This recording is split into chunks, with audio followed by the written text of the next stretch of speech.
আপনি যখন Gmail ID করেছিলেন তখন যেকোনো একটা নাম ইচ্ছামতো আপনি বসিয়ে দিয়েছিলেন। এখন আপনি যদি মনে করেন সেই জিমেইল আইডিটা চেঞ্জ করবেন তাহলে সেটাও করতে পারেন। তাহলে কিভাবে করবেন জানতে হলে ভিডিওটা পুরোপুরি দেখুন, স্কিপ করবেন না।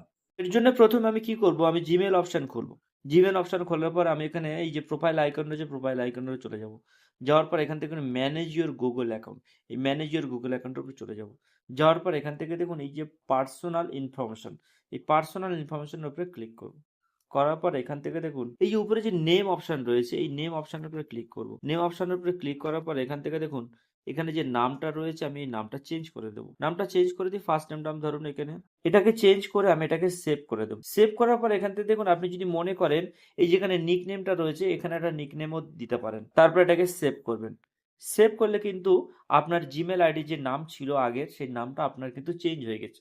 তো এইভাবে আপনি জিমেল আইডির নাম পরিবর্তন করতে পারবেন। ভিডিওটা যদি ভালো লাগে প্লিজ চ্যানেলটা সাবস্ক্রাইব করে রাখবেন এরকম আরো নিত্য নতুন ভিডিও পাওয়ার জন্য।